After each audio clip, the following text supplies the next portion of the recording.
Some Brive aren't too keen on taking this quick drop out, are they?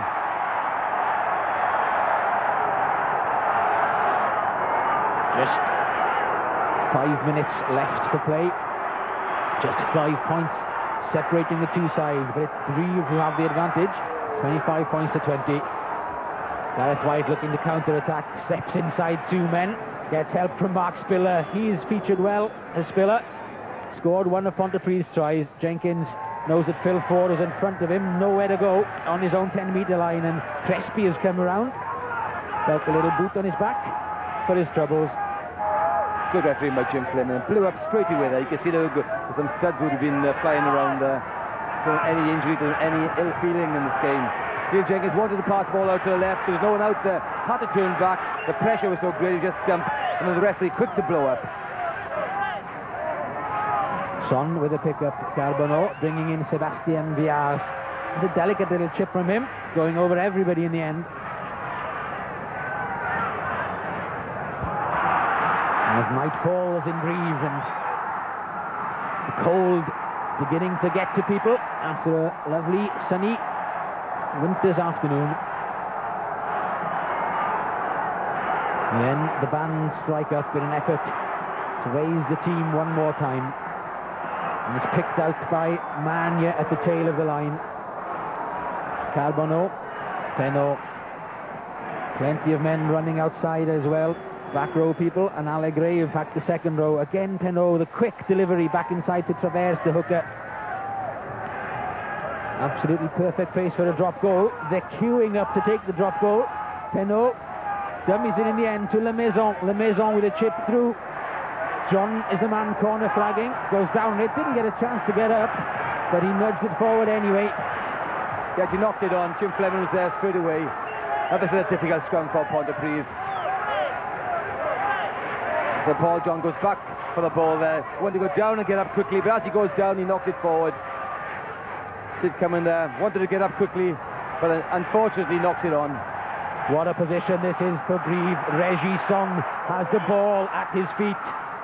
Yes, they scored in the position against Pontypridd in the first encounter. When the scrum turned, the Pontypridd must want to watch that this evening. Yeah, the try scored at that time. Duboisset has left the field. Regis Son is the man at 8. But Mike Griffiths has given him an uncomfortable time on this side of the scrum.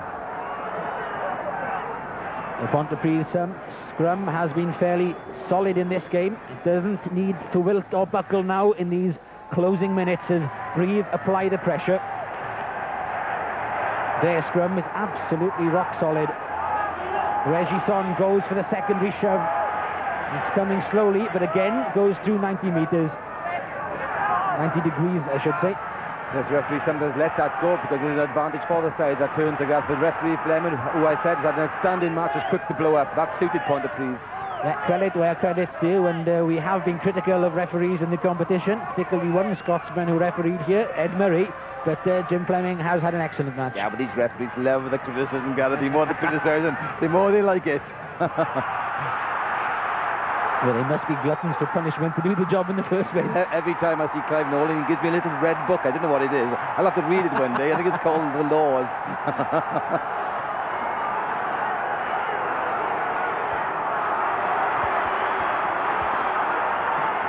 Richard Crespi, tight head prop, is a man just getting a bit of treatment. Yes, they make Pontypridd wait now, and then they go for this big scrimmage. Just as they could seal the game, they scored from here. In fact, Brive have brought on a substitute, David Leperne, for Richard Crespi, in time to add his weight and technique to the scrum, and they are going forward at pace. They seem to have messed it up that time. And indeed they have. At the very last moment, perhaps it went too quickly in the end for Regis Son to control it. Well, Brive supporters won't be happy with that. It looked almost like a try to me. For the umpteenth time they go down the scrum, and again the pressure is on. This time Son has it at his feet. Carbonneau flicks it back, and again the boots have come through, and again it's turned round, and again the Pontypridd line is still intact. It's good defending by Pontypridd. They're concentrated, they're not giving penalties away, they're not collapsing the scrum. They'll definitely give a penalty try then, won't he? So close to the line. Well, they've been out there for 80 minutes. They must be tired, but their concentration is total. Greg Prosser just has a little breather as he's doing at the shoelace. A great game, Greg Prosser.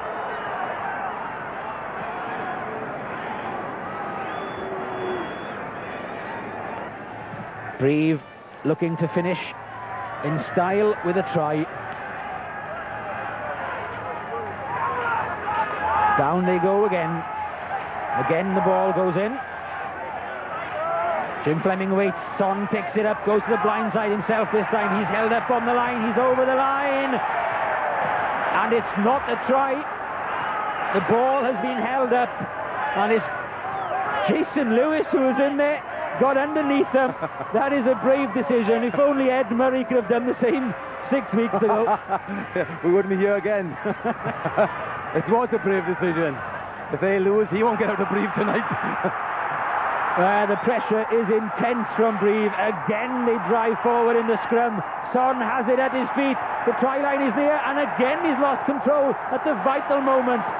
They haven't stood on their feet for that, but the referee allows it to go on. Everybody on their feet in the stand, wanting a closer look.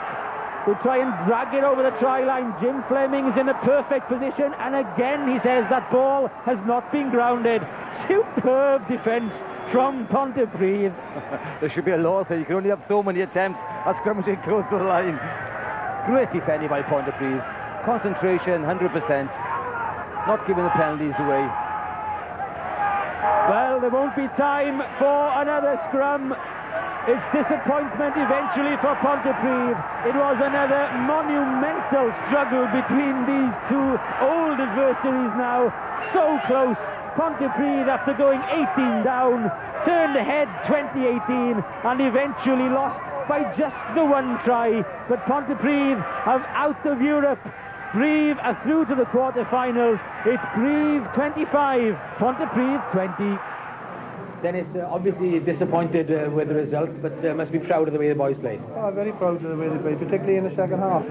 We gave them a little start again, as we tend to do, but they came back magnificently, and perhaps a little bounce and we could have done it again. I think first half maybe we were rushing a little bit too much, you know, one or two things weren't quite going our way, and as I say, they were playing well, but you know, we had a few chances ourselves, but we couldn't quite you know, get them together. But as I say, second half we had a chat, we calmed down, we realised what was ahead of us, and to be fair, the boys played extremely well. You know, we started taking our line-up ball, started driving, our kicking was a lot better, and we pressurised a lot better, and you know, we managed to score 2 tries, and you know, certain myself missed 2 kicks at the end, but that's the way it goes.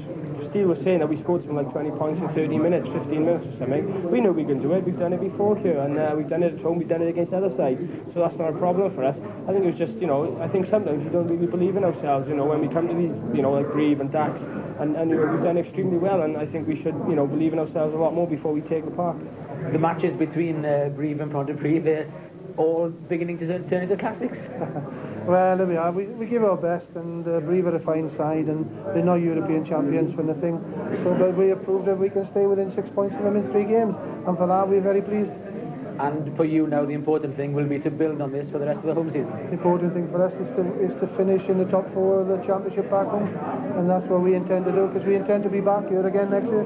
You know, we've played our hearts out. I think we've entertained everyone with the rugby that we have played. We've scored some magnificent tries, and you know, hopefully we'll be missed by the fans and the, you know, the people watching. But you know, we'll be back next year. They certainly will. Quite a magnificent effort there by Pontypridd.